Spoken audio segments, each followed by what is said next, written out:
சமூகசுந்தரம், எனக்கு இதில் முக்கியமான ஒரு சந்தேகம் என்னென்னா, போன தடவை டிடிவி தினகரன் அவர் அதிமுக கூட்டணிக்கு எதிரணியில் இருந்தார், சசிகலாவும் வெளியில் இருந்தாங்க.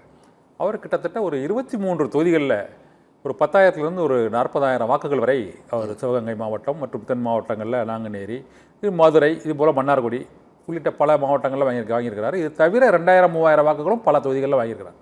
கிட்டத்தட்ட ஒரு 30 தொகுதிகளில் டிடிவி தினகரன் ஒரு பெரிய சேதாரத்தை 2021 தேர்தலில் ஏற்படுத்தினார். அதே தாக்கத்தை சசிகலாவால் இந்த முறை ஏற்படுத்த முடியுமா என்ற ஒரு சந்தேகம் எழுந்திருக்கிறது.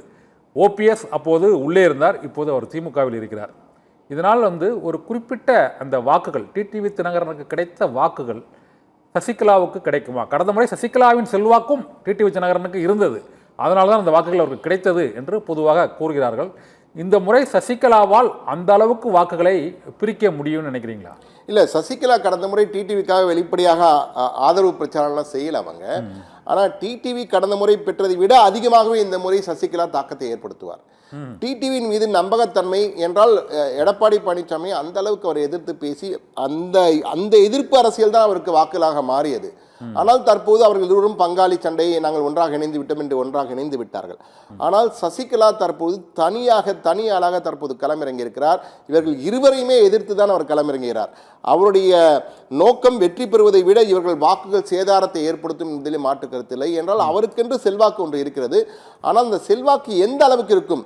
டிடிவி தினகரன் அப்போது சில இடங்களில் 30,000 ஓட்டுகள் கூட வாங்கினார். அந்த அளவுக்கு சசிகலாவால் வாங்க முடியுமான்னு தெரியவில்லை. ஆனால் இந்த தேர்தலை பொறுத்த ஏற்கனவே நான் கூறியிருந்தேன், இந்த தேர்தலில் 2,000-3,000 வாக்குகளில் உள்ள வித்தியாசம் கடந்த முறை 30 தொகுதிகளிலே நீங்கள் பார்த்துக்கொண்டால் 2021 30 தொகுதிகளிலே 5,000க்குள் தான் வாக்கு வித்தியாசம் இருந்தது. முதல் 2 இடங்களுக்கு வெற்றி தோல்வி நிர்ணயித்தது 5,000க்குள்ளாக தான் வாக்குகள் வித்தியாசம் இருந்தது. ஆனால் இந்த முறை அது 60 இடங்களாக மாறுவதற்கு வாய்ப்பு அதிகமாக இருக்கிறது. காரணம், வாக்குகள் நிறைய இடங்களில் நிறைய பேர் போட்டியிடுகிறார்கள்.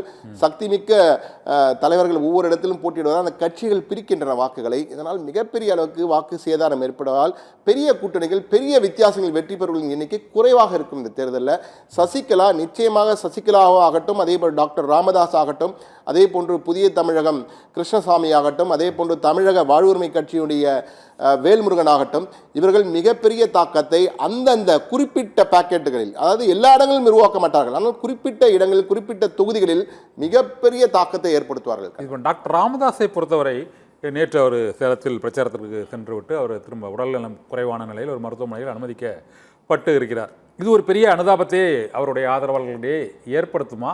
இல்லைன்னா அன்புமணி அவருடைய கட்சி நிர்வாகிகள் மற்றும் சின்னம் ஆகியவை அவருடைய கட்டுப்பாட்டில் இருக்கக்கூடிய சூழ்நிலையில் டாக்டர் ராமதாஸின் பிரச்சாரம் அது முழுமையாக நிறைவு செய்யப்படாவிட்டால் அந்த வாக்குகள் பிரியும் நினைக்கிறீங்களா? ஏன்னா அன்புமணி ராமதாஸ் அவங்களோட சௌமியா அன்புமணி தருமபுரியில் நிற்கிறாங்க. இதே போல் அன்புமணி ராமதாஸ் அவருடைய அந்த சிலிண்டர் சின்னத்தில் 38 தொகுதிகளில், அதாவது பாட்டாளி மக்கள் கட்சியின் அன்புமணி பிரிவு நிற்கக்கூடிய முக்கியமான தொகுதிகளில் இடங்கள் எல்லாமே, ஒரு திருப்பூரூரில் ஒரு வழக்கறிஞர் பாலுவில் இருந்து, இதே போல் தருமபுரியில் சௌமியா அன்புமணி, ஏன்னா அந்த கட்சியோட முக்கிய நிர்வாகிகள் எங்கே போட்டிடுறாங்களோ அத்தனை இடங்கள்லையுமே டாக்டர் ராமதாஸோட வேட்பாளர்களும் களத்தில் இருக்கிறாங்க. சிலிண்டரா மாம்பழமா என்ற ஒரு கேள்வி எழுந்திருக்கிறது. இது இவருடைய பிரச்சாரம் முழுமையாக நடைபெறாத சூழ்நிலையில் இந்த ஓட்டிங் டிரான்ஸ்ஃபர்மேஷன் அல்லது அந்த ஓட்டு பிரிவது நடக்குமா, அல்லது அது பாட்டாளி மக்கள் கட்சியின் மாம்பழத்துக்கே முழுமையாக போவதற்கான வாய்ப்பு இருக்குதா? இது ஆங்கிலத்தில் பிளெஸிங் இன் டிஸ்கைஸ்ன்னு சொல்லுவாங்க. அதாவது ஒரு கஷ்டமான நெருக்கடியில் ஒரு நல்ல விடயமாக பார்ப்பது. இது பாவம் உடம்பு சரியில்லை ராமதாஸ்க்கு, இருந்தாலும் இந்த அன்புமணிக்கு சாதகமான ஒரு பார்வையாக தான் அமையும். என்றால் ராமதாஸ் முழுக்க தேர்தல் களத்திலே பிரச்சாரத்தில் ஈடுபட்டிருந்தால் நிச்சயமாக அது அன்புமணியிற்குரிய வாக்குகளை பெரிய அளவுக்கு சேதத்தை உருவாக்கி இருக்கும். அதில் மாற்றுக்கருத்து. என்றால் ராமதாஸ் வயதானவர், இந்த சமுதாயத்திற்காக பாடுபட்டிருக்கிறார் என்ற பேச்செல்லாம் நிச்சயமாக அவருக்கு சாதகமான அம்சங்களை உருவாக்கும். டாக்டர் ராமதாஸுக்காகவே வாக்களிப்பவர்கள் நிறைய பேர் பாட்டாளி மக்கள் கட்சியில் இருக்கிறார்கள். ஆனால் தற்போது ராமதாஸ் வெளியே வராமல் இருப்பது, மருத்துவமனையில் இருப்பது அன்புமணிக்கு சாதகமான ஒரு அம்சமாக இருக்கும். அவர் பரப்புரையில் எவ்வளவு குறைவாக ஈடுபடுகிறாரோ அவ்வளவு ராமதாஸ் அன்புமணிக்கு சாதகமாக தான் இருக்கும். ஆனால் ராமதாஸ் நிச்சயமாக இந்த முறை கடும் கோபத்தில் இருக்கிறார் அன்புமணி மேலே.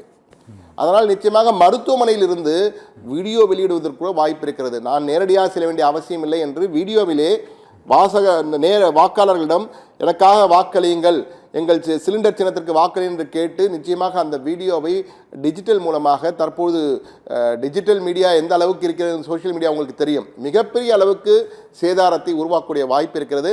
ஆனால் இந்த முறை பாட்டாளி மக்கள் கட்சியின் வாக்குகள், அந்த கட்சிக்குரிய வாக்குகள் சிந்தாமல் சிதறாமல் அன்புமணிக்கு போகுமா என்றால் நிச்சயமாக இல்லை என்பதை உறுதியாகவே சொல்லலாம் கண்ணன். ஓகே.